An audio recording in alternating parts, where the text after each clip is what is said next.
There it is.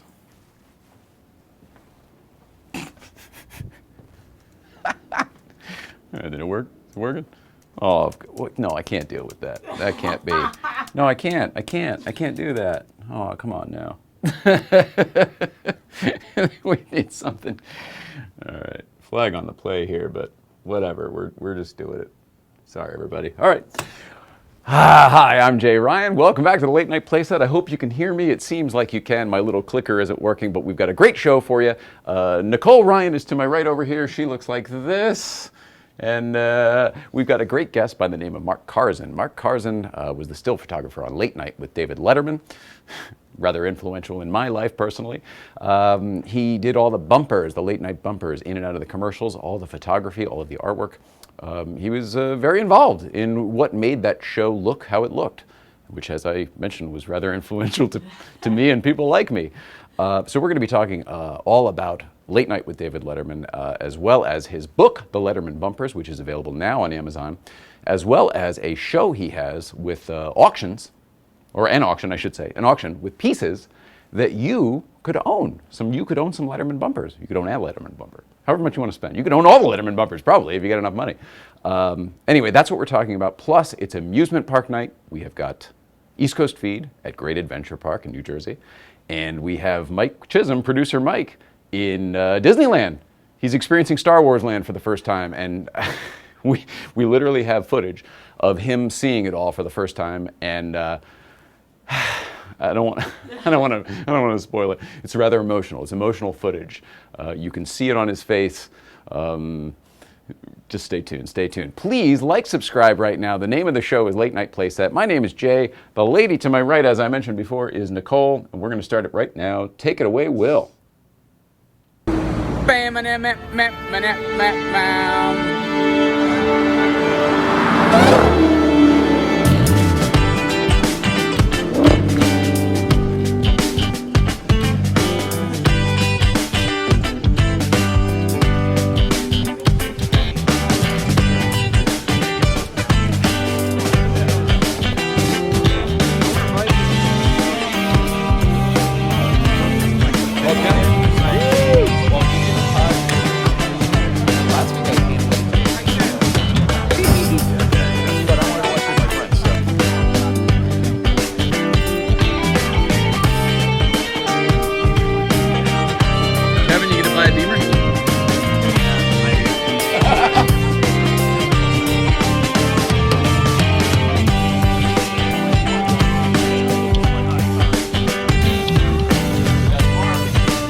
Exciting.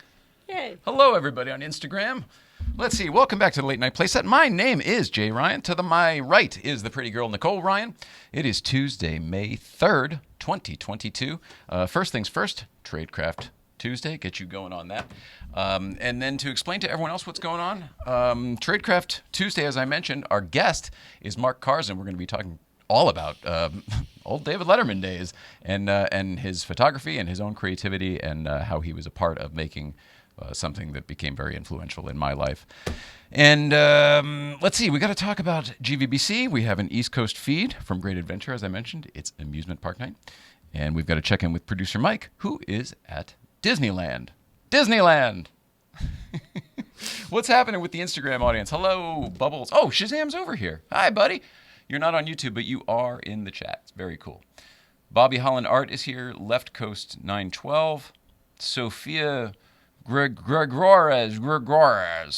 Shazam Mike says, I am at Huntington Beach while my family eats. I ducked out to say hi. Oh, awesome. Whoopsie daisy. Where are you, Shazam Mike? Where are you eating in Huntington? Are you on the strip there? Are you by the pier? I'm guessing. Oh, here we go. Here, join in. Here we go. Let's see if this works. Should be okay here. If he gets that message in time. In the meantime, Tradecraft Tuesday, I mentioned that. The reason it's Tradecraft Tuesday is Mrs. Ryan. Oh, does it work? there we go. It It did. Here he is. What's up, buddy? Greetings, everybody. You're on the same coast. It's the same time. You're outside. There's a band behind me playing Miserlou, the theme to Pulp Fiction, which is very awesome. And I'm very happy to be here. Hey, everybody. We're happy to have you, buddy. I'm assuming you're enjoying your trip. Oh, my God. It's like, I'm going to get to a place where I can hear you a little bit better. Yeah, it's a fantastic trip. It's exactly what the doctor ordered. But it's not complete, not even close, because Thursday night is where I am going to really, really start enjoying the trip when I come see you guys. Very thrilled about that. I don't know. I saw a video of you entering Star Wars land, and I think it's going to be hard to compete with that.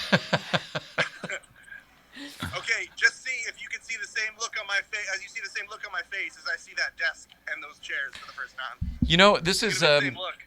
I was going to do this later, but can I just play this video for everybody else right now? You won't be able to see it on Instagram, but can I play it for everyone else? Do what you got to do, in man. the That studio. sounds great. All right. I was going to do this after the East Coast feed, but I think we'll flip the script since we've got producer Mike here right now. This is a video your wife took, right? Your wife, Candace? Yeah. Okay. Right before I started sprinting to the Millennium Falcon, she took a video of me, and as soon as I saw the Millennium Falcon, I took off like a rocket. Okay. All right. I have this video queued up. Roll it, Hal. Okay, here we go. Wait. Look at that face. Look at that face. So happy. Here we are.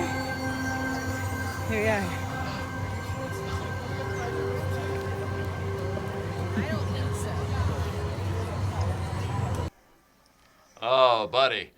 Yeah. That is some deep nerdy determination. You look great. You look like you were enjoying the emotional experience. I completely immersed myself in the experience. I allowed myself to become a child again.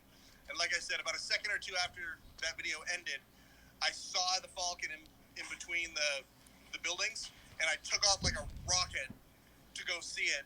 And I was a child.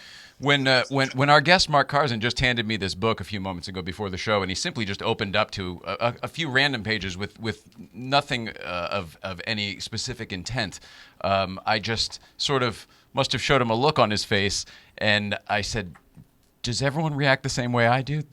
This is my childhood." I was like, "This is part of my DNA," and I doubt you ever intended that. So we're gonna mention that. So I had a little bit of that twinkle. So I know what you're talking about, but I can't wait to have you explain it to everybody when you're here on Thursday.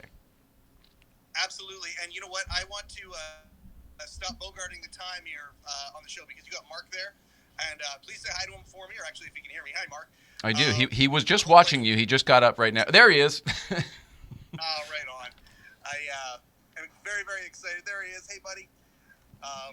Thank you so much for being on my show, and I'm so excited that he's there. I wish I could be there tonight, but hang on. Your show. You mean what's it called? The Letterman Podcast. There you go. Available where fine podcasts are available and on YouTube. And you guys are gonna have a phenomenal conversation. I can't wait to come back to the room tonight and watch this episode of Late Night Playset and see and hear everything that you guys talk about. It's gonna be awesome. Before you leave, I've got a couple pictures lined up here, just because we have you here. There's a couple pictures lined up on my phone here. Can we go through these and you tell us what's going on here? Well, that's the plunder that is In-N-Out Burger. The moment we got off the plane and got into the hotel, we immediately jumped in the Uber and went to the In-N-Out Burger. And I put myself into a bit of a food coma. I ate 3 double-doubles. Oh my Didn't God. get the fries because I love the double-doubles so much. And then promptly went down to the pool and fell asleep in the sun for 45 minutes. It was glorious. Is that you just knocked out? Is it like a full coma there? Is that what it is? Oh, I'm certain. I'm certain there's something called the In-N-Out coma, but You it's ate one of life's 6 little pleasures. patties and bread. Like, that's what that is. She's Oh, right. yeah, there you go. She's There right. You go. She's right about that. I'm going to try Okay. to replicate that at least twice more throughout the trip. I love In-N-Out Burger very, very much. And we don't have them up there in the Canada, so... We'll talk about that on Thursday when you're here, because I don't get that whatsoever. Sure. But all right, tell me about what's going on here. So that's me. That's me sitting in Boba Fett's throne, which I was delighted to see was in Disneyland from the Book of Boba Fett. I thought And it was the so- Game of Thrones. I didn't know what it was. It's the same thing, just in space, right? There's me talking with the icon himself, R2D2, and we had a I don't know, probably a 2 or 3 minute exchange. He's extremely sassy, and yeah, it was just an incredible experience. Yeah, there we are. See, we finally became buddies. It took a while to convince him that we were friends, though. And then this is very Disney. Yeah. I mean, we saw a lot of the characters, but we were just enamored with the size of Daisy Duck, how small she is. She's so teeny tiny, and we had a good picture with her, so that was nice. Is she smaller than the rest of the characters? What are they called? Much. Cast members? Oh, she is. Much. We couldn't believe it.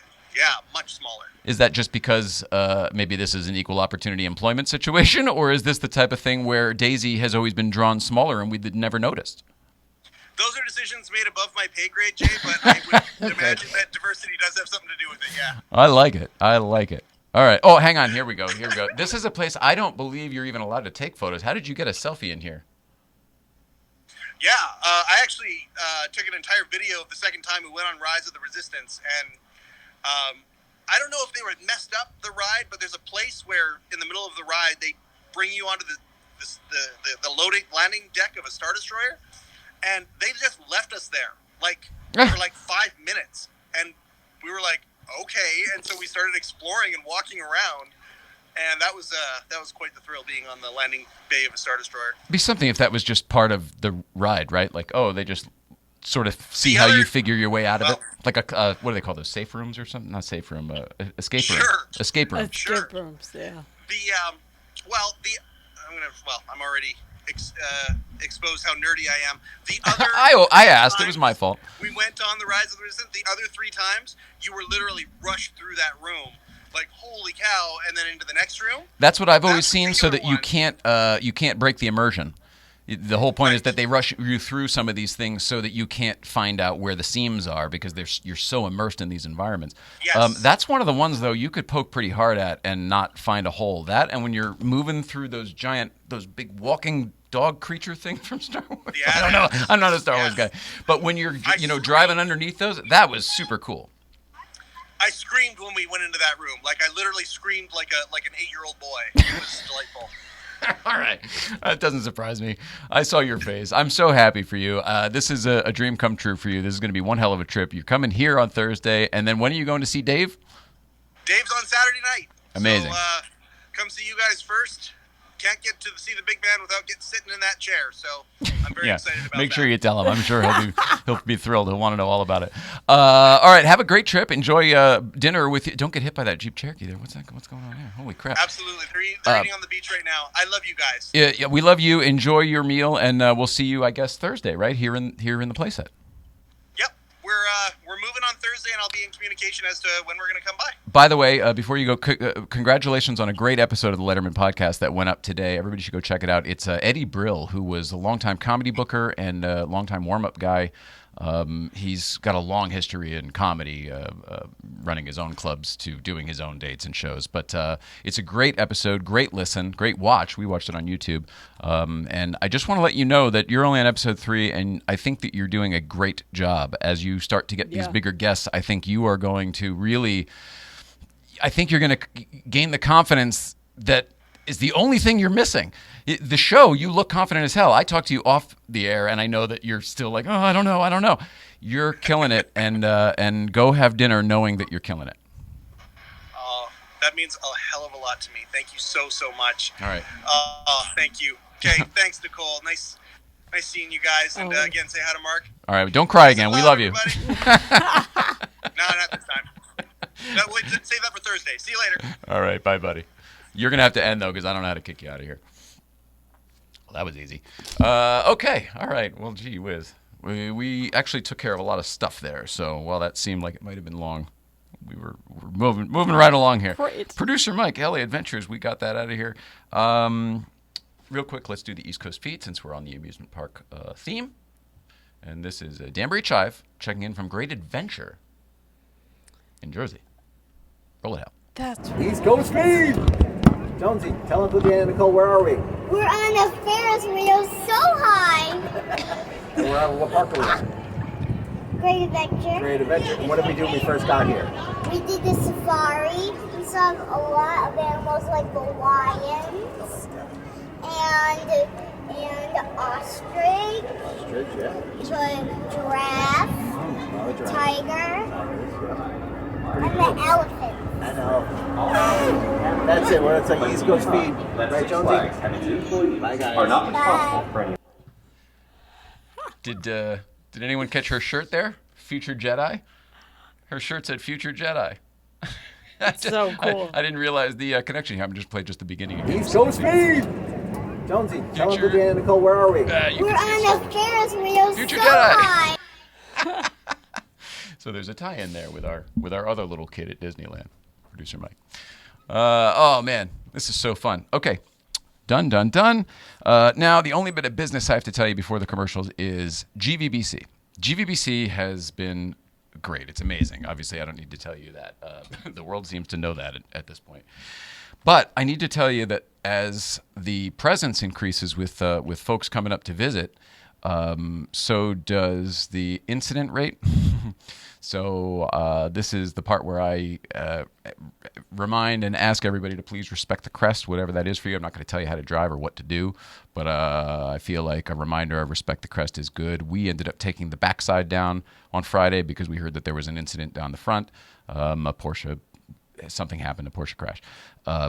So we went down the back, and sure enough, we were met by our own incident where there was a BMW crash. So we liked it better when there were no crashes.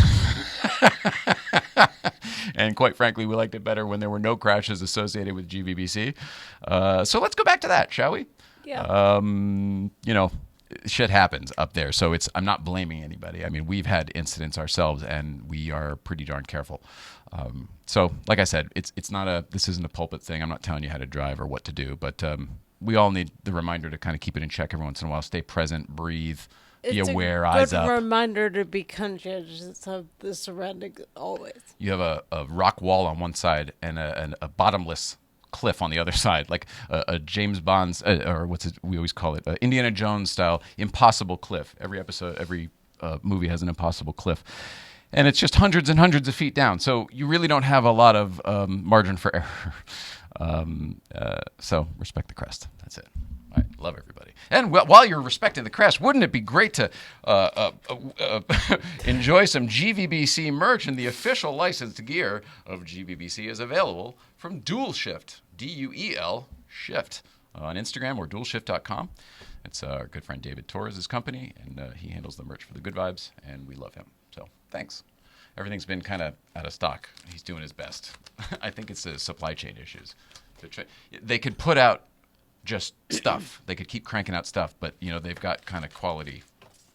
We have standards. We don't want to just throw out a shirt. Quality's part of our jam. I get Thanks it. for saying that. All right, that's it. Now we got to pay some bills. They say all which separates men and boys is the coverage for their toys. What types of toys, Mrs. Ryan? Collector cars and cars that drive any kind, really. Cars that drive.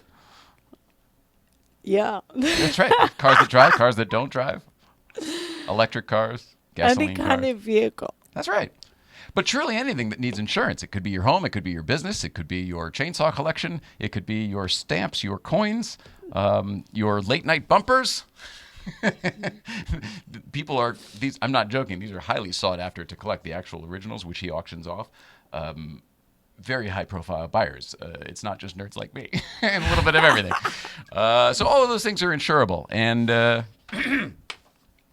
shit, that's the wrong one. Here it is. Licensed in most states, St. Clair Insurance shops the top providers so you get the best coverage for your toys. If I were you, I'd check out St. Clair Insurance at coverageforyourtoys.com, coverageforyourtoys.com, Coverageforyourtoys.com. and tell Jeff St. Clair that Nicole says hello because I can't. you're doing great today. How you feeling? Horrible. Oh, that's such a bummer. The days where I think you're great and you're looking good and you're It's just the worst. and it's your body that hurts. That's what hurts the most.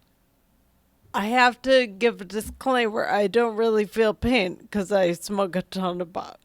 So I don't feel the pain, but I know I would be in so much pain if I let myself feel it because I can tell. Yeah.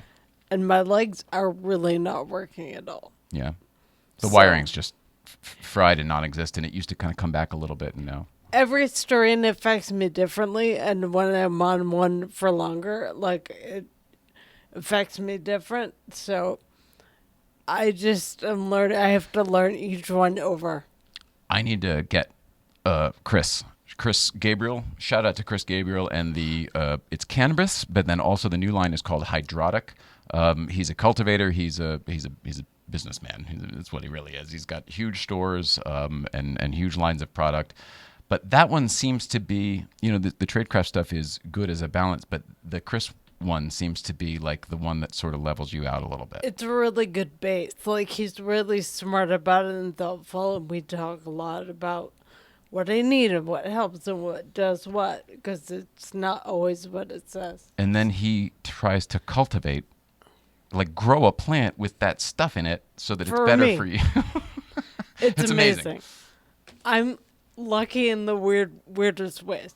Like, I'm not lucky for the obvious ones, but I'm lucky for other ones. You are an obvious one, but no, the there's MS a obviously. lot. That's what you're talking about. Yeah. Well, we say it all the time, but you're a trooper, MS warrior, all that stuff. The Autoimmunity Foundation, everybody, stay tuned. Hopefully next week we'll have some things to share on that. Hopefully Mrs. Ryan will have some things to share on that. Hopefully Nicole Shabbat Ryan will have some things to share on that. Hopefully my brain works. Fingers crossed.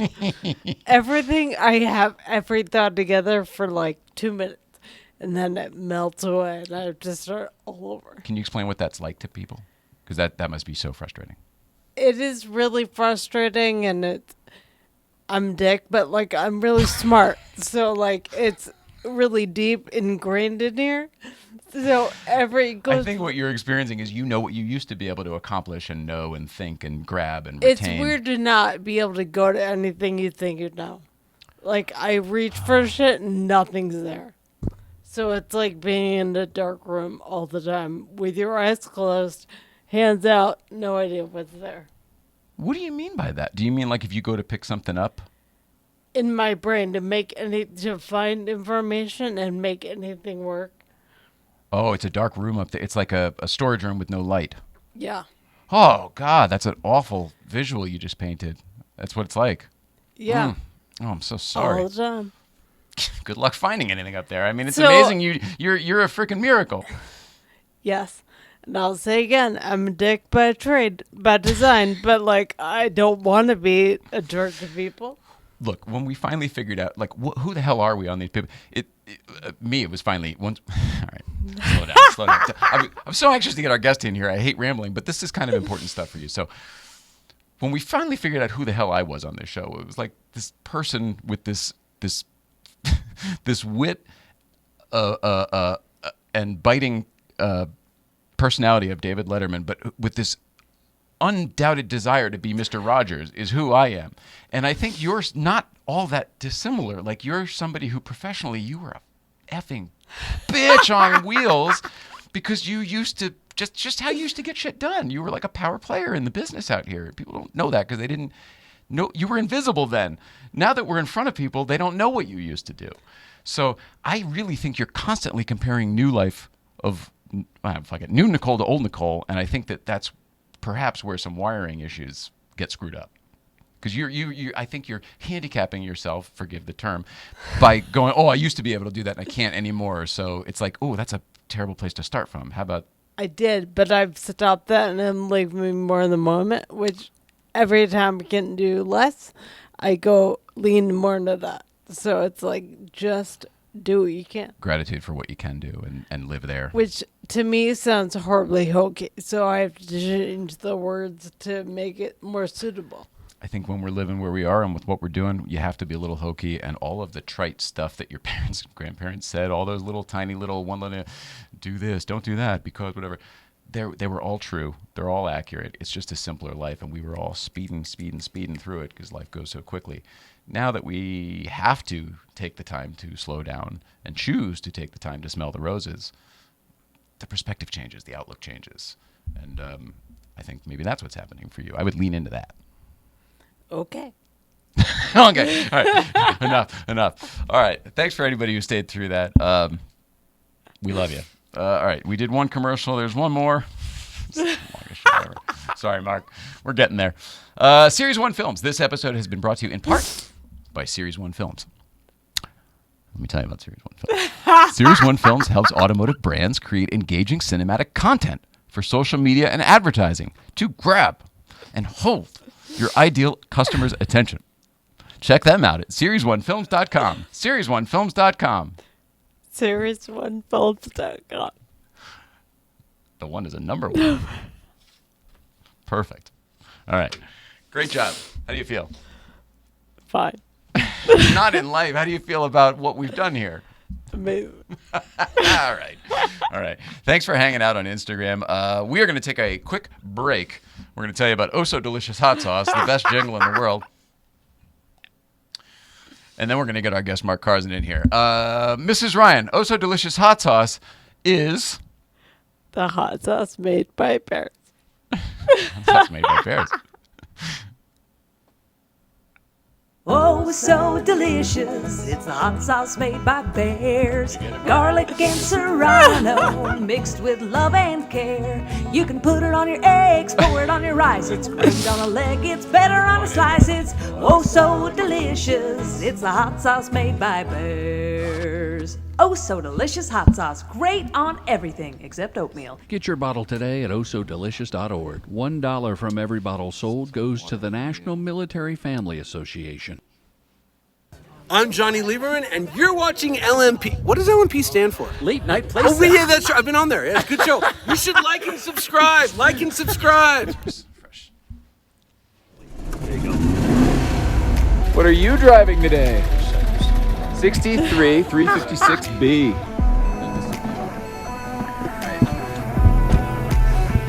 Hey, 111.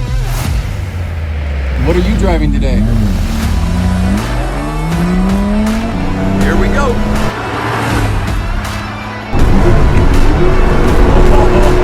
Oh, this is fun, David. Thumbs up for sure. This just proves that you don't have to go fast to have fun. You don't have to go fast. Can you see my smile already?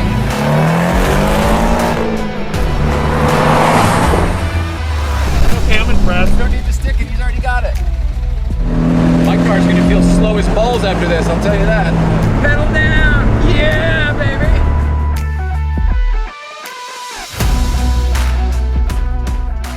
There you go. Oh, I like that you're getting into it already. Woo! Yeah. Bring this mic over there. Make yourself comfortable anywhere and then bring the mic. We are sitting here with Mr. Mark Karzen, the author of this book right here. But more than that, somebody who was there when the stuff that we're sitting at was conceived and developed. And I can't wait to hear anything you want to tell us. It is great to meet you, Mark Karzen. Thanks for being here. Thanks for having me. Great to be here. I don't know where to start. I guess Late Night with David Letterman, 82. It was, I moved to New York just before that, and my roommate worked on Saturday Night Live. And so every once in a while, she'd have an extra ticket. They gave tickets to crew and cast. And so I'd go to the taping at SNL from time to time, once a month, and then the pace picked up. And I became friendly with a friend of hers, who was this guy, Bob Pook, who was the graphic art director on the show. And so was he working on both shows? Is that how? No, this is before Letterman. Oh, I see. This is just SNL. Oh, but he was working on SNL. I see. Just SNL. And so the morning show started, and I'd known we were just pals at that point. And so then I misdated this. We're at like 1980 then. This is 80. And I moved to New York in, I think, January of 80. And all of a sudden I had tickets to go to see the morning show, and I went 2 or 3 times, I think, including the final episode where the sparklers and the set caught on fire. And famously caught on fire, right? Yeah. It was sparklers and confetti, and yeah, it's a bad something like mix. that. Sure. It was crazy. But we're in 30 Rock. We're in the antenna in the middle of Midtown. You don't want a fire so there. that can't happen. At 10 in the morning. Nope. Or 10:30 in the morning. It was a little nuts. That's a disaster. And so anyway, because of that, and so then the show went off the air, and Pook and I remained friends, and he started learning a bit about what I was doing photographically and how I shot for magazines and mainly magazines and some record labels also, CBS Records, a lot. And like covers or PR photos. I shot Wynton Marsalis. I shot Scandal, Billy Joel, other acts like that for publicity. I never actually shot albums, but I shot PR photos and press photos. So one day, out of nowhere, I call my answering machine. Back in those days, we had those little things that you bleep into the phone. And I'm bleeping into the phone, and I get this message from Pook, who says, I don't know where you are, but if you can get to 30 Rock at the corner of 49th and 30 Rock in the next 2 hours, we need to do a shot.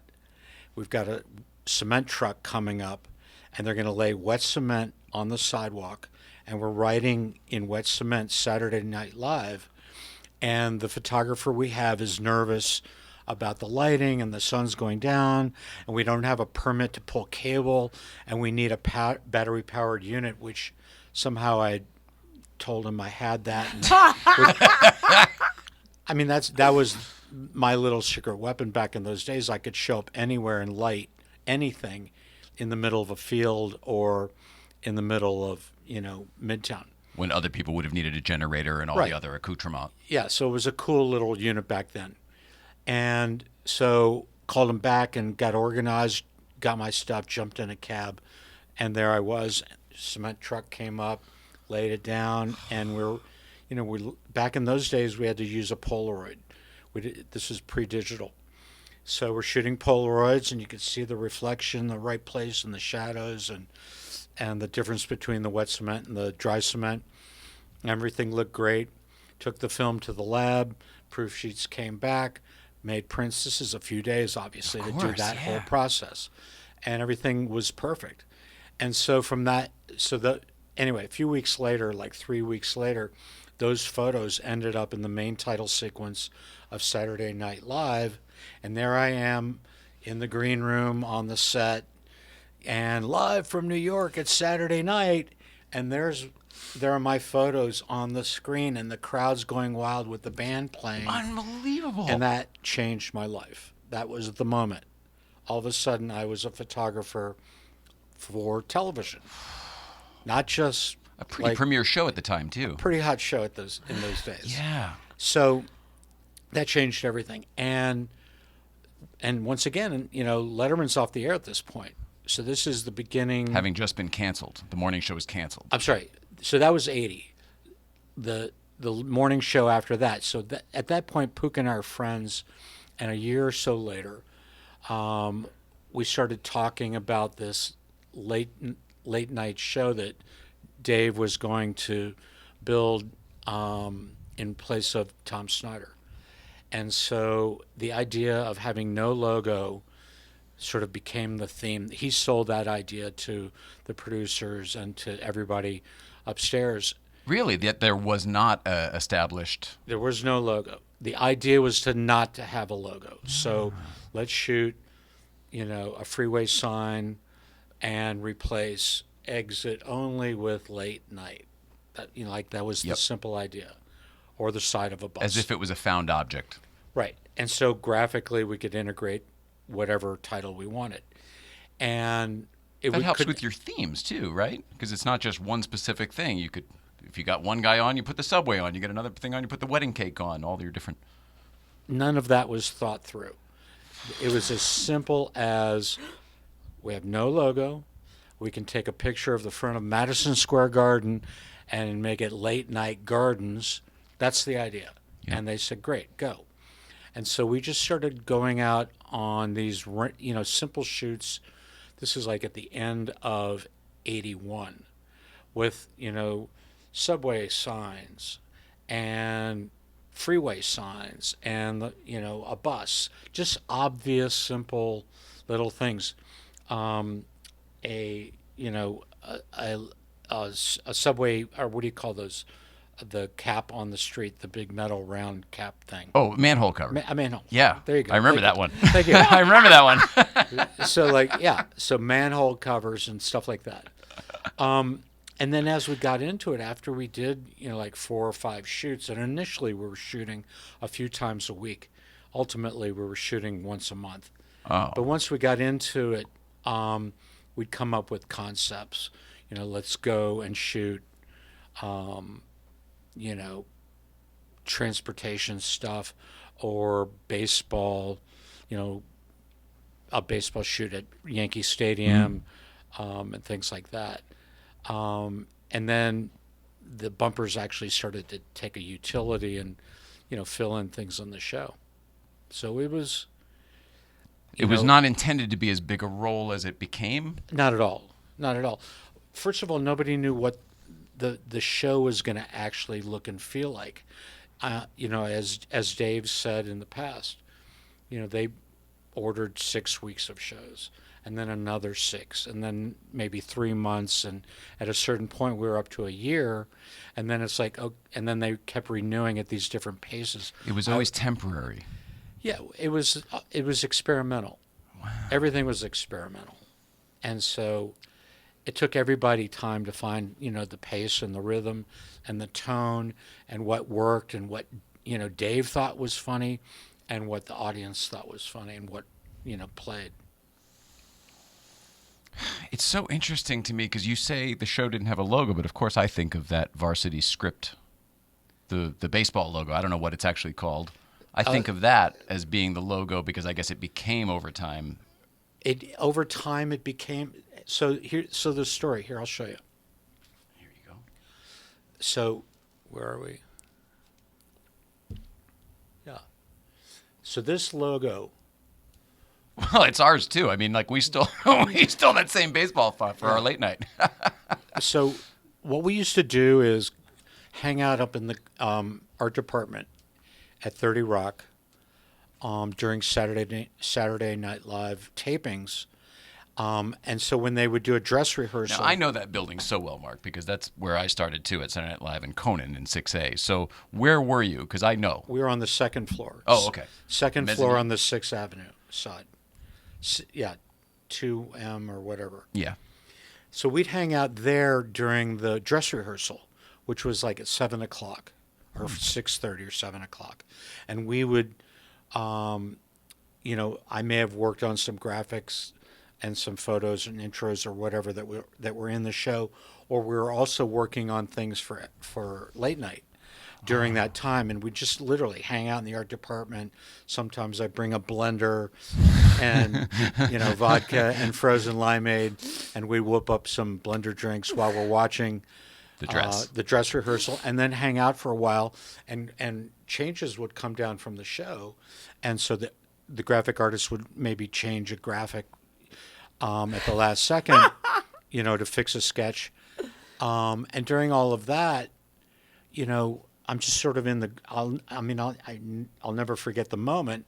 On the workbench was a photostat of all of the Major League Baseball logos, because the art department did graphics for sports and news and Saturday Night and Letterman. Because it was the NBC graphics department. It was the NBC graphics department. And so there were all these logos, and the Baltimore Orioles like that, and the Dodgers had the whoosh logo. And I'm just kind of looking at this, and I just started sketching late night with the idea of, like, you know, why don't we do a late night jacket? Just going to be one. For late night. Yeah. Yeah, this will be cool. And so I just started sketching that on a piece of paper, and then I gave it to Pook, and I said, why don't we do a late night jacket, you know, for a bumper? And so he gave it to one of the other designers. They cleaned it up and cut out a felt logo and stuck it on the back of a piece of wardrobe jacket, and we shot it for a bumper. And it wasn't this. So this is not a real varsity jacket. This is one they... is. Oh, I see. Okay. So based on that first bumper, which Dave approved, Dave looked at that bumper and said, let's make Christmas presents. Ah. And so this is one of the manufactured jackets.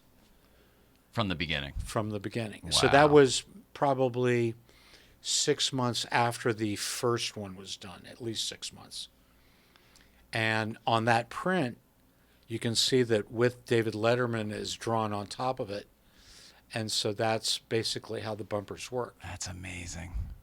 And, of course, we all love Milk Duds. Who doesn't? That's my favorite movie-going candy. I mean, this jacket became so iconic. I mean, fans wanted this jacket. I wanted this jacket. Well, walking around New York wearing that jacket got a lot of attention. I bet. And there were only a few hundred Probably got made. you free drinks. There were only a few hundred made. And then there was a second run done, maybe 3 or 4 months later. After everybody got them for Christmas, which was great. And then we started using them in bumpers like that. Right. Then they made another run, but as you know, as I said, they didn't make those ongoing. I mean, the show ran for 11 years, and that was the only one of those they did. They did jackets every year, but they were always different ones, right? No. There was another late night jacket that was done in a totally different style, sort of a satiny looking jacket. Oh yeah, I remember that one. Again, from the bumpers, though, I think. We shot that in bumpers a few times, but the Letterman style with the leather arms, there was only that version done. Wow. It wasn't until the show moved over to CBS that it became like a thing. Oh. And every year they did a new version. Oh, really? So it was pants, and then worldwide pants. Yeah. And then with, you know, the year and, you know, all sorts of versions. So, and that was, you know, 22 years of versions and versions. Back in the day, the first year, the jacket said Ed Sullivan Theater, and Lori Diamond, at the time Dave's assistant, whenever they first moved over, she said that was because the show didn't have a name yet. When they were ordering the jackets, they didn't yet have a name for the show. All the pencils, we have some original Dave pencils over there. They don't have a name of the show on it. They just say CBS. They sort of just all the stuff you had to order, art department and otherwise. Apparently, they were like, well, let's get it going. Yeah. And I was gone at that point, so Yeah. I was only there for late night. And when everything moved over, A lot of those people were the same in the beginning, right? Who moved over? Well, there were some. I mean, first of all, a lot of people from the beginning of the show in '82 didn't make it to the end. Sure, that's a good And point. so, of the people that lasted for the 11 years, you know, how many of those moved over? And then at the very end of all 33 years, I think there were maybe, I don't know what the number is, Don, maybe 5 or 6? Maybe that many. went Barbara the whole- Gaines and a handful of others. Right, and Jude Brennan, right. But she left for a bit, though, so do we count her? You know, I don't know. I guess we count. So. I guess we count Jude. I think we so. So I guess you really started with NBC. This is kind of how I used to explain to people. I was like, well, when you work for the network, they kind of just assign you to wherever, this studio, that show, whatever. I'm assuming it was that way in the graphics department. Because No, I just worked on SNL freelance stuff initially, and that was just for the art department. I wasn't an NBC staffer. Oh, okay. And then I started working for Late Night, the show, and that was directly for the show. Oh, that's so great. Those were basically two separate gigs that happened to run through the same department, though. All right, so you're at Late Night. You're doing all this stuff. Somebody who was very, very special to me when I was a kid, because I used to call her up and annoy her and interview her and just ask her all sorts of questions about all the stuff we're sitting at right now. This microphone, this desk, those chairs. Kathleen Ankers.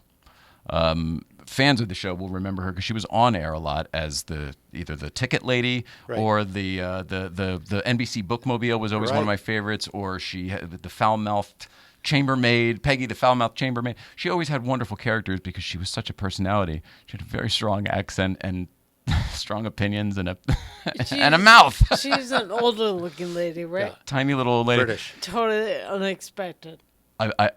This lady meant the world to me. And I would imagine that because of how the art department works, that you guys probably cross paths a bit. Yeah, so the art department included, set decorators and set designers, production designers, and graphic designers. So it was all within one suite. And so that was, where I came and went to, whether it's processing and looking at prints and proof sheets and then concepting, and post-production on photography. So, I mean, I didn't deal with her directly.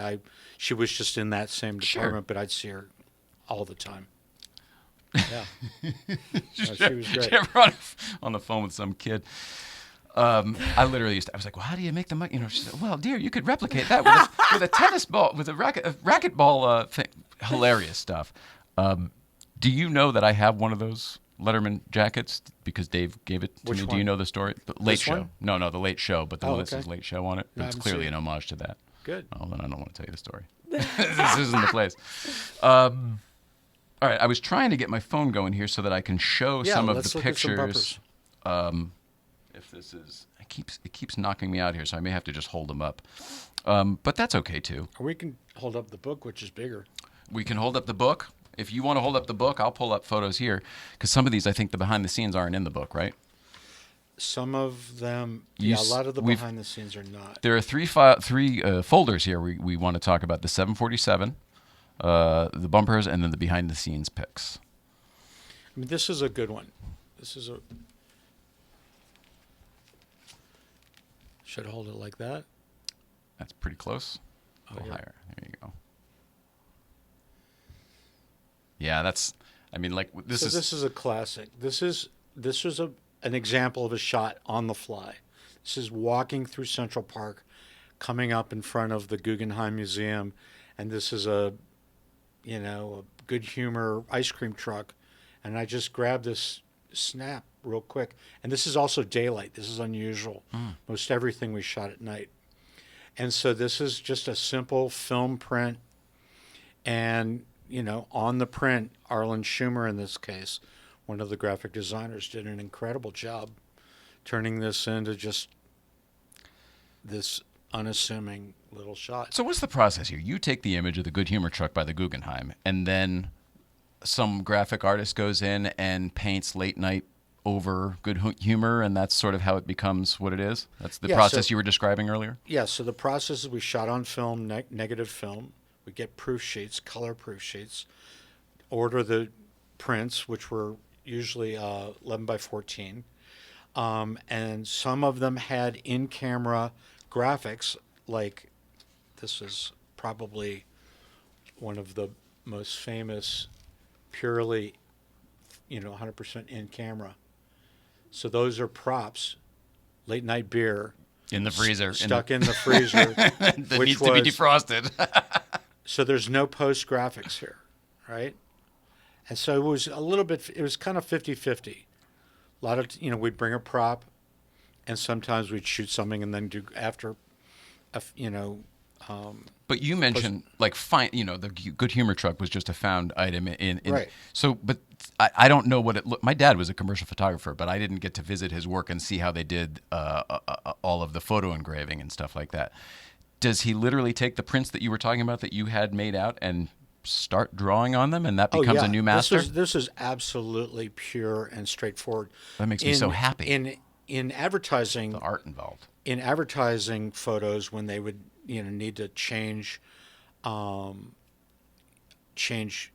hubcap on a car or fix a palm tree in the background, that was very meticulous, microscopic work. This was literally artwork, collage graphics on top of a print. That's what I was getting at. And so the end layered on. And this is another great really example of a shot that was picked up on the fly.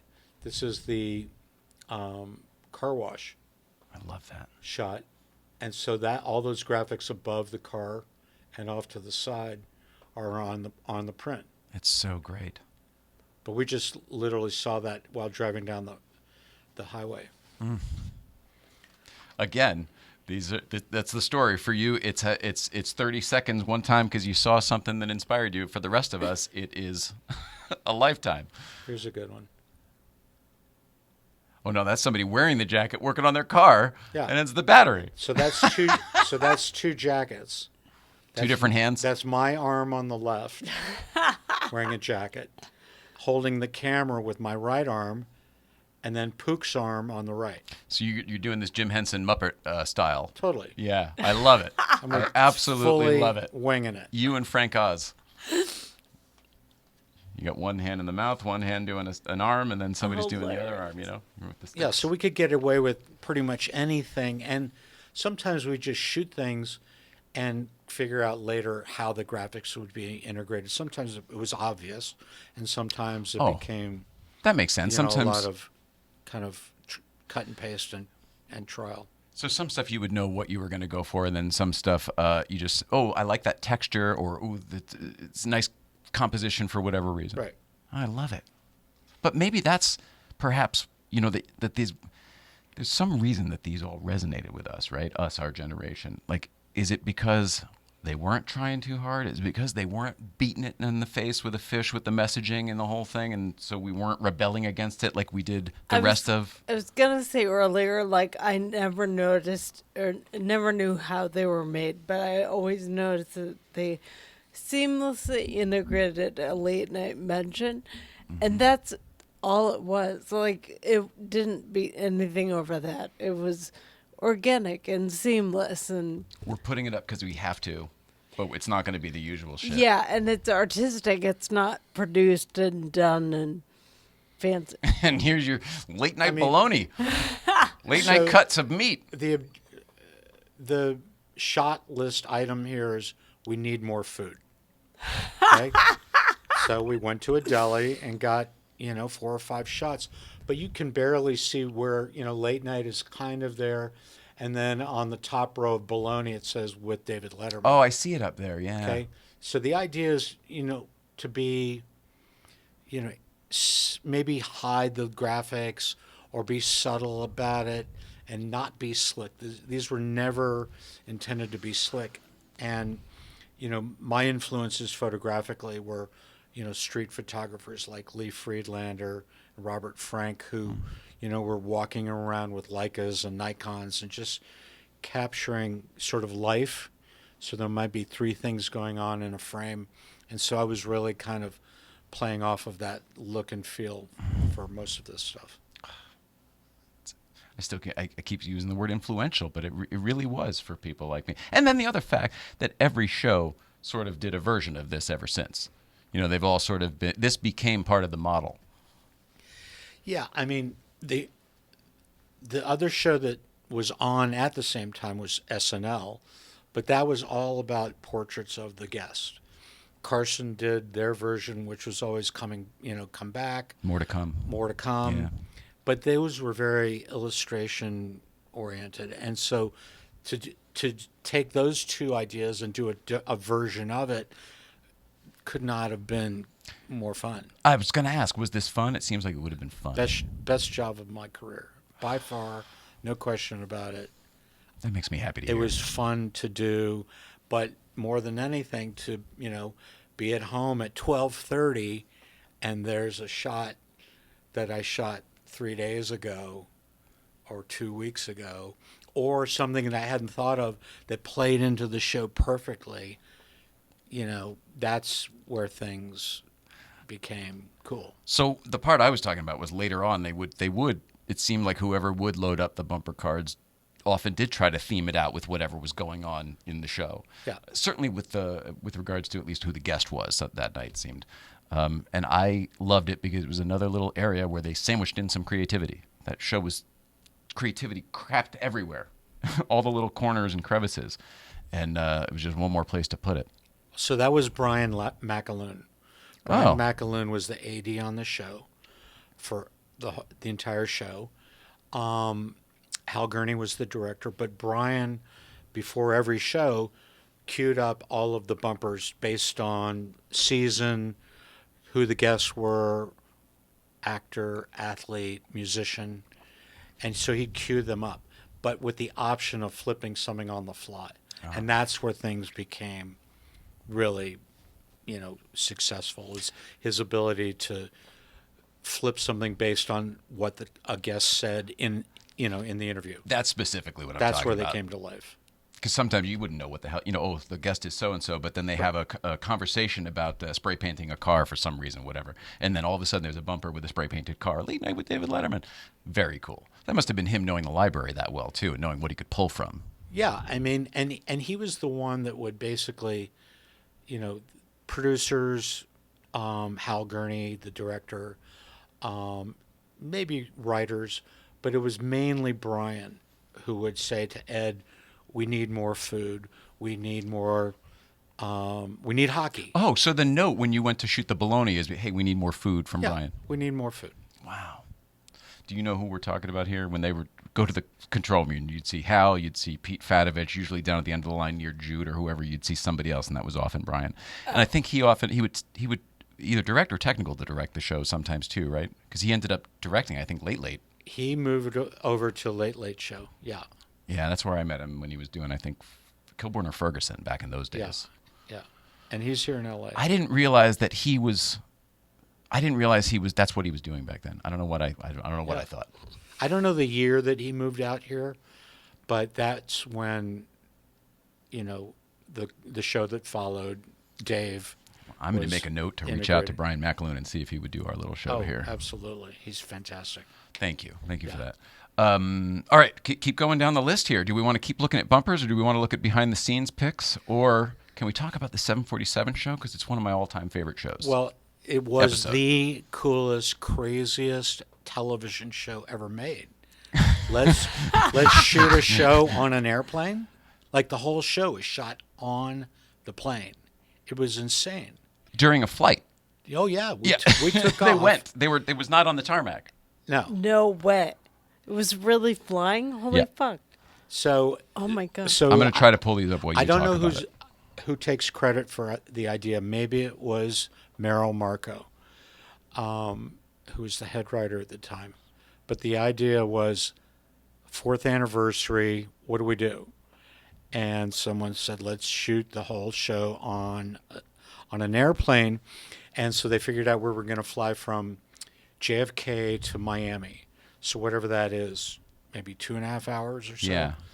And so maybe not even that much. So about a month in advance, they gave us access to an airplane at JFK in a hangar to shoot bumpers. And so there's Pook. TWA, it looks like.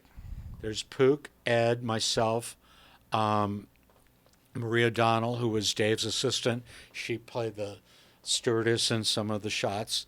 And who did? Marie O'Donnell. No kidding. Yeah.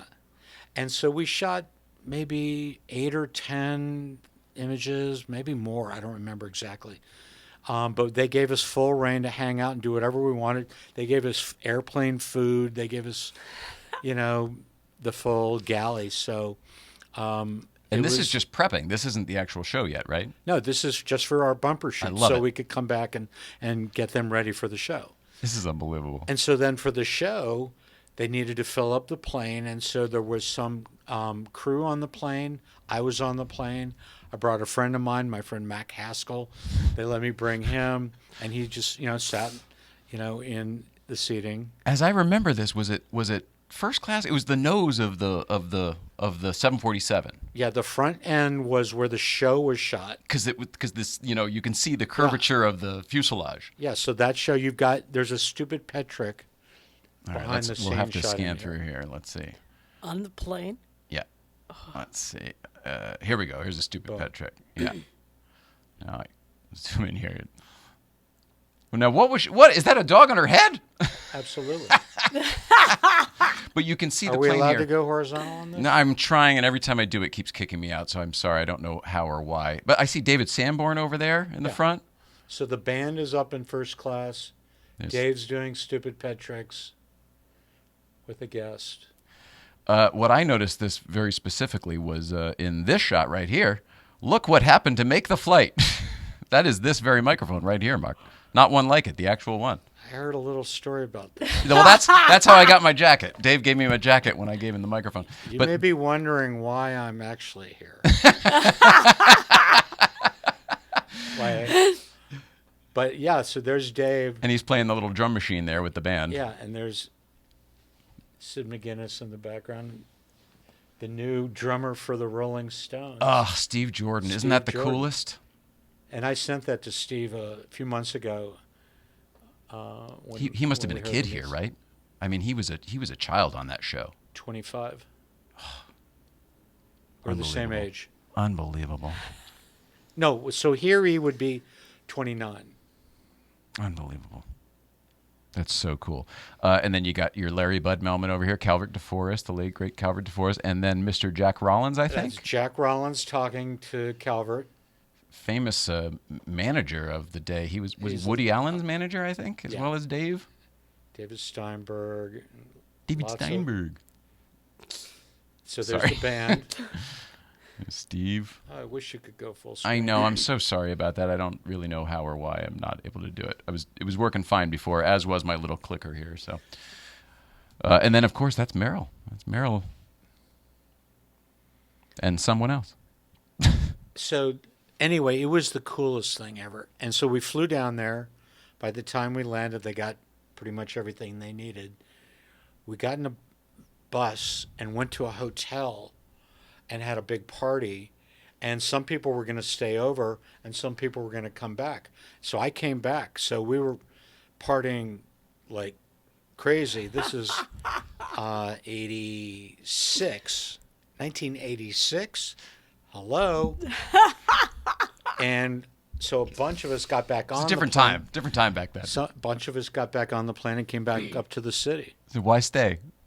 Let's get out of here. Yeah. This place is dead anyway. Stuff to do.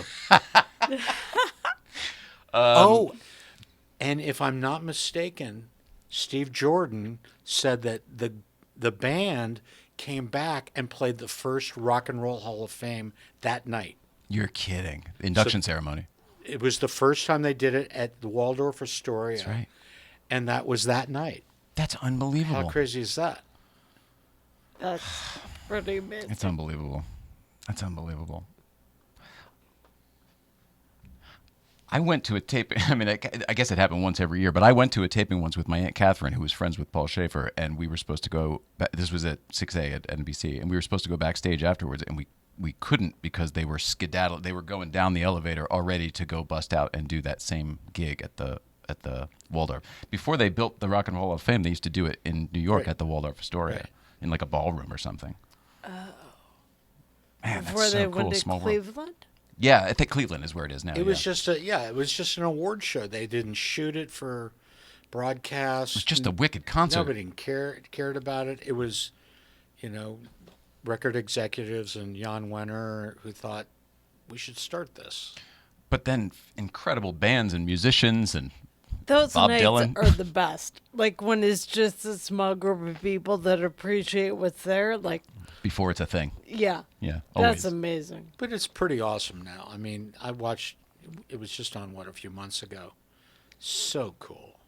Is in the big room. Are Paul and the band still doing it? They're not doing it anymore. No. That's a bummer to me because that to me was always part of it. Oh well. Life goes on, Mark Karzen. But it's a different format now. The format back then was Paul and the band played for every inductee Yeah. who would get up and cameo on their own songs like they were playing on late night. Yes. And then maybe a few other people would fill in. But now on the Rock and Roll Hall of Fame, it's actual music. It's just that band playing that music specifically. So it's a more produced bigger thing. scene. I used to like the jam element of Dave Matthews goes up and does it. Bob Dylan is just doing a number with them. It was fun. They were the house band. That was the house band. That's what they used to call it. Did you ever go to any of those? I didn't. Are you a music guy? You strike me as maybe guy. a music guy because of the art. I covered a lot of music stuff and MTV stuff, but I never went to that specific show. Just shooting all the PR stuff behind the scenes. I shot MTV Music Video Awards and some concert stuff here and there, but not a lot. It was more like portraits and actual, kind of marketing or portrait shoots instead of live performance stuff. I shot, on late night. That was the other thing. When there was a big musician, I could say, tomorrow I want to come because Bob Dylan's on. Oh, and sure. So I had access to the show, and I'd shoot it and get the film over to Rolling Stone, and they that's would pretty run. cool. Yeah, so I had this nice little machine, which was a win-win for everybody. Good for the show, good for the artist, good for Rolling Stone, good for me, good for everybody. Oh man. When did you ever have to deal with like EPK stuff, electronic press kit stuff, and everything? How is that for you? How is that for you and your art? Well, this was before EPKs. Okay, this was that's what I'm getting at. actual PKs. So printed press kits in the 80s. Headshots. And so by the 90s, when I moved to LA, I had started art directing and became a creative director and wasn't shooting for work anymore. Oh. I was directing photographers at I don't know if I realized that, Mark. Yeah. Oh, yeah. What kind of stuff? Commercial stuff or what kind of work? I was a creative director for an ad agency here in LA that is no longer, but we did CBS Entertainment. So we did promos for Walker Texas Ranger and A League of Their Own and Murphy Brown. And I remember all of these. I was clearly watching television at the time. Yeah, so I was working on promos. And I did a lot of that work myself. Yeah. From a creative and a producing side. And I found it to be soul crushing because there was a client involved and I just didn't do well with that. The client seemed to interfere with my art. It's the furthest. It was a real job. Totally removed from the show completely. I mean, sometimes you're there with talent, obviously, but it's not like being, inside of a show like I was, on late night, which was completely living and breathing the program. Working in promos is a totally different mindset. When you would go to the show, is there any way to? I find that 30 Rock itself has an energy. There's just being the antenna to the world. There's a crazy energy there. The history that's occurred in that building, and then you get something like the Letterman show in the 80s and 90s, which was just a really hot ticket. The energy of that room was booming, and it emanated, and it seemed to energize the whole building. Was that your experience working on the show as well? Absolutely, completely. I mean, walking onto that set, minutes before the show, what happened, the hustle bustle in between, during breaks. I've photographed some of those strange moments over time. And then after the show and people walking down the hallway. Actually, there's a great behind-the-scenes shot of Bill Graham and the band that is in the behind-the-scenes. Give me 1 second, I'm getting to it. But Here yeah, we go. that all Bill of that Graham. energy was, electric beyond belief. And yeah, there's Bill Graham and is that Hiram and Hiram Bullock and Willie Will and Steve Jordan? And Steve Jordan. And that's the original. Well, 3 of the original members of the band. Yeah, so that was early. That was when Hiram was there. So that's probably 82 or 83. Wow. I remember those old 30 Rock walls. They were still like that when I worked at Conan. They're all nice now. That whole floor is so nice. You would never recognize it. How about this guy? Yeah, so there's Bob Dylan on TV. Yeah, that's the floor of 6A in the early days, so I know where And you so are. so on that same show was Liberace. And after You talk about experimental. and after the show, all of a sudden there was this buzz. Dylan wants a photo. And so in the behind the scenes stuff, you'll see there's a shot of Dave, Bob Dylan, and Liberace, which obviously the press went wild on that. And that's a photo that's been shared on social a million times. It's really Trying funny. to find. Oh wait, no. Oh no, I don't have it. Well, it's probably in here, but I don't. Oh, yeah, there. No, that's Bob Weir, and can you see these? They're all teeny tiny because I can't go landscape. There. Oh yeah. Oh my God, that's amazing! I have seen that. He's sitting on the desk. Yeah. Yeah, that's Dave in his sweats. I never would have After believed the this was show. the same show. Unbelievable. Good Lord. So, yeah, like crazy moments. It's so cool to me. You take the elevator upstairs, and then they have you in that, all the crazy windy hallways, and the music, the band is still warming up generally, so the music is just booming, booming, booming. This was back when I was in the audience at Dave in the old days. And there's all these different holding points, and then once you finally get into the room, it's all teeny tiny, and it's all forced perspective, not dissimilar to this. Nothing was kind of how you thought it would be, and it changed me for the rest of my life. And it made me only want to go work and do that sort of thing. And then working at Conan, it was a different experience. They hated us those first few years. We had the opposite energy. People would put their head down and stuff. They wouldn't look at anybody. It was weird. I can't imagine what it was. So you're on Conan when he took over for Dave? Yeah, I worked on Conan the first year. It was 94, but it was the first season still, and it was like weekly pickups. It was really rough. A lot of the same people from late night from Dave were still there because they were NBC Union guys, like all the audio guys I was working with. I don't know if you remember any of them. Glenn Arbor. Okay. I don't remember why I was telling you all that, but yes, it was a completely different energy. I would have loved to have been on the the sixth floor side of things back in the Dave days to see what that must have felt like to walk through those blue doors, and the audience was just explosive. It was unbelievable.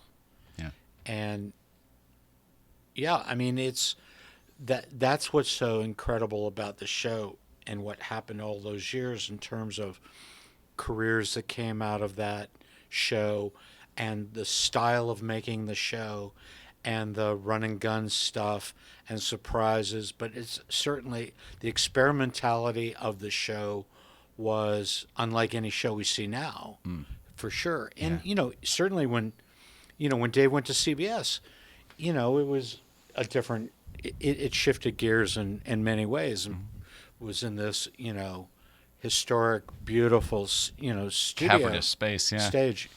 But so it wasn't about what can we figure out because we're in this tiny little 6A stage. Yes. It was so that's what happened when felt the same those way. 80s. They were playing in 6A, and the theater was a show. Yeah. I love all of the stuff you're doing. How can other people be a part of it? Where can they either see your art and or maybe even own a piece? Oh, so right now there 6 bumpers are on view at Bergamot Station Art Center over in Santa Monica, which is a big arts complex with about 45 galleries.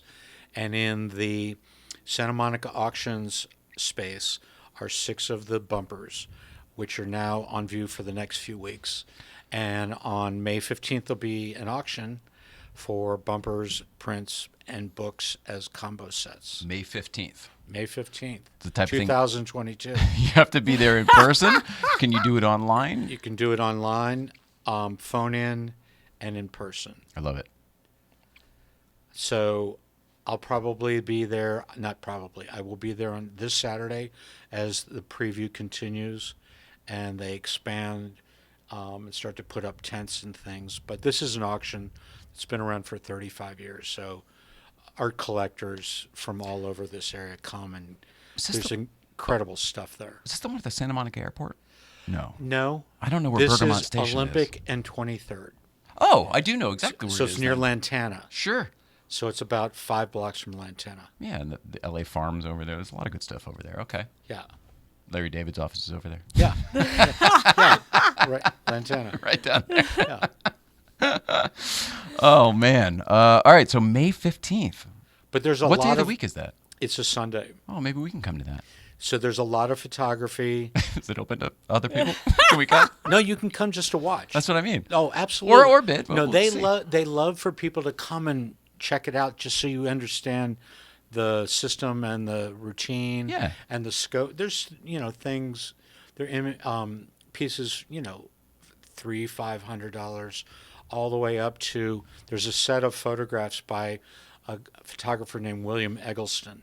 He was the first photographer at the Museum of Modern Art to show color photography in the 60s. Still alive. I think he's 84 years old.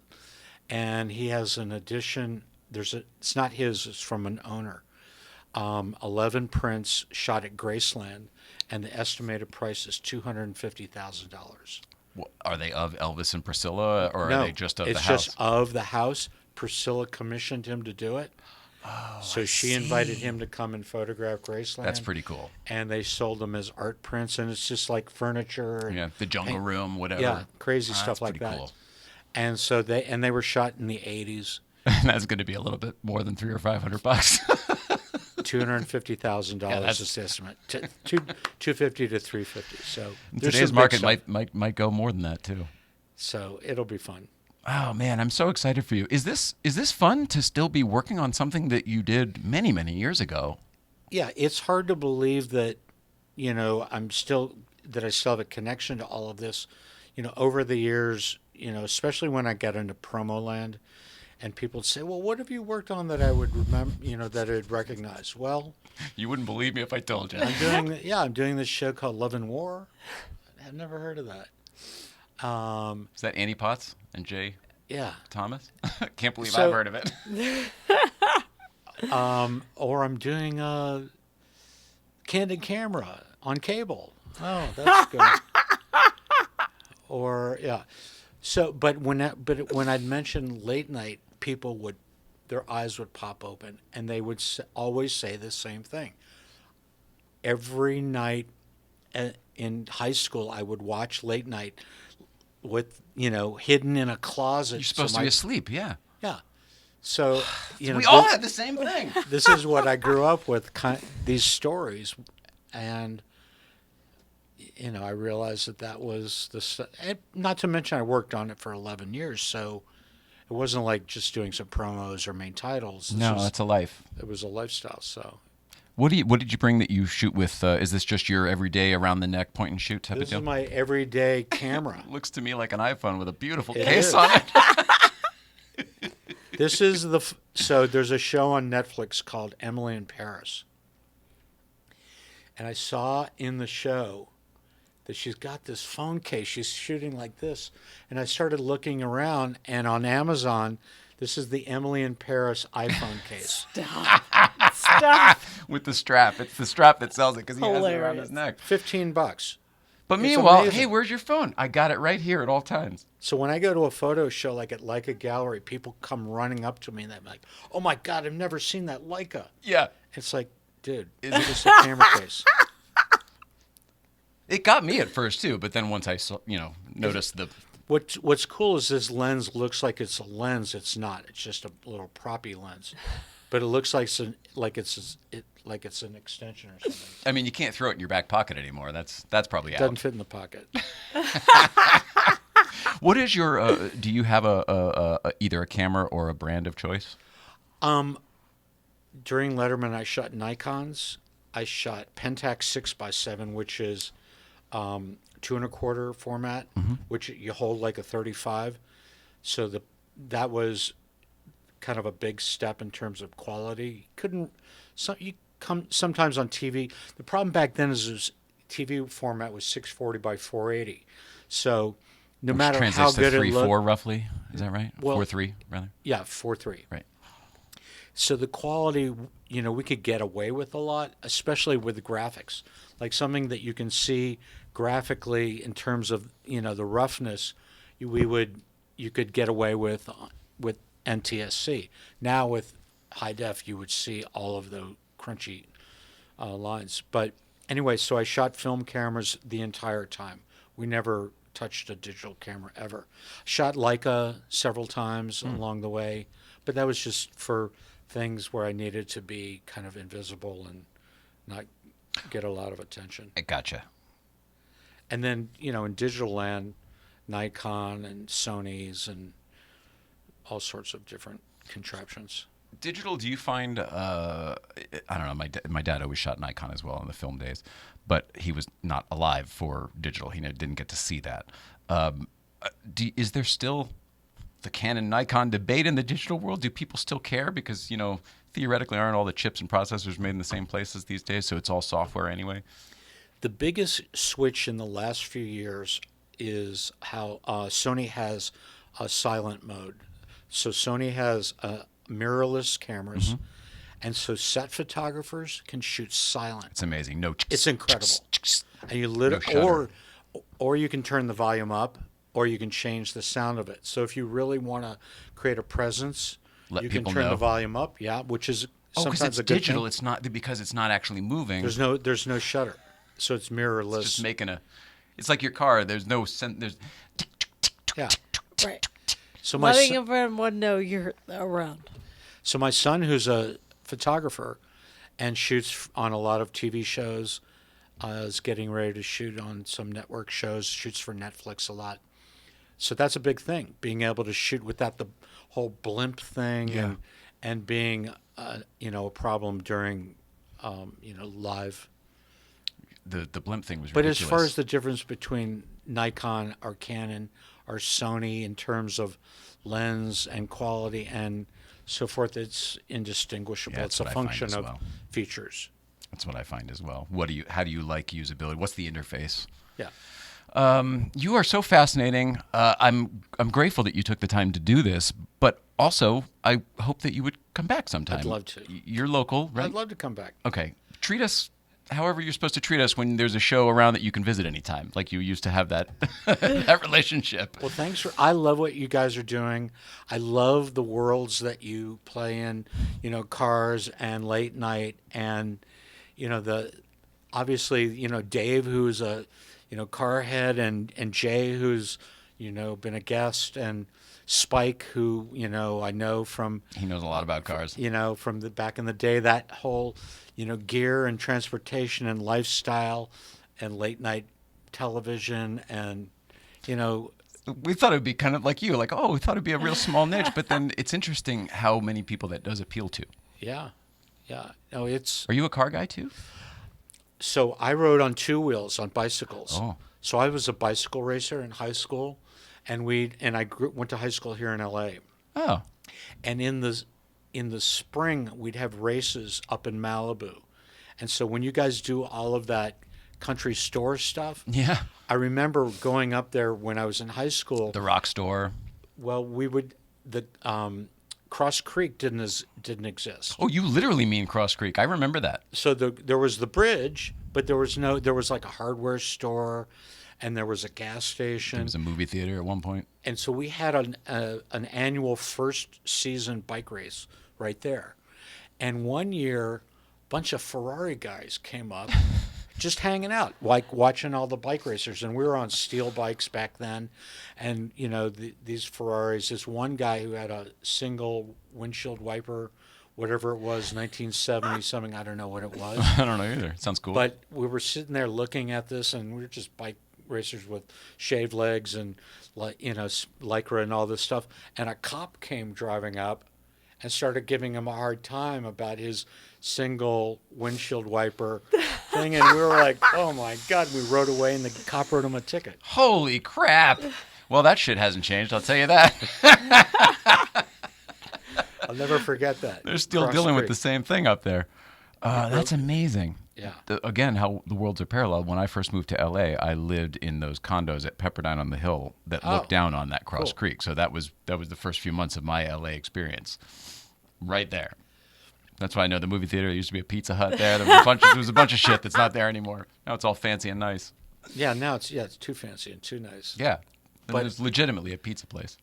Yeah, but those, that world. Yeah, so I lived that world on bicycles, and over the last 20 years, my son was a big bike racer, and so we're up and down the coast, teams and training and motor pacing. Sorry, how old is your son? He's 30. Oh, wow! And he's still into bicycles? No, he works part-time with a pro team called Legion of Los Angeles. They're the #1 pro cycling team in the U.S. right now. Their men's team and their women's team. Big sponsors. And my son is their photographer and also handles a lot of their media deals. What's your son's name? Got to give him a plug. Kit Karzin. I love it. KitKarzin.com. We have reached the thank you, follow, and plug portion. Thank you very much for being here, Mark. The follow portion is rather easy. It's just your name, right, at Instagram? At Twitter. Go ahead. You tell us. So screwing it all up. So the book stuff is Lettermanbumpers.com. Oh. So the book stuff is Lettermanbumpers.com. I've been sending people to Amazon. They can go to Amazon as well. Okay. But on the website you can get a blurb book or an Amazon book, whatever's easiest for you. Karzen.com is all sorts of stuff with me and Karzen. Karzen. Yeah. I love it. I'm grateful that you took the time to do this, and your auction is May 15th. May 15th at Bergamot Station. Santa Monica, California. Yeah. 23rd and Olympic. That's it. Thursday, we are back here with producer Mike, who will be hopefully have dried his tears from his experience at Disneyland, and we'll get to wetting them all up again when he experiences sitting in the I call them the Chris Farley chairs, but the late night and late show chairs. So that's what's going on Thursday, Friday, GVBC. Next week, we're back with Emmy Hall and Phil Morris. If you don't know who Phil Morris is, yes, you do. He's Jackie Childs from Seinfeld. Who told you to put the bomb on? He's an actor. He's a very talented voiceover guy, and he's a friend of ours from Breakfast Club up in the mountains, car guy. So he'll be here as well. Speaking of that world and how it all goes. Love you so very much. Mark Karzen, we love you. Thanks, Jay. Thanks, Nicole. Thanks for having me. Thank you for being here, buddy. We love everybody at home. Please love one another, and we will see you out there.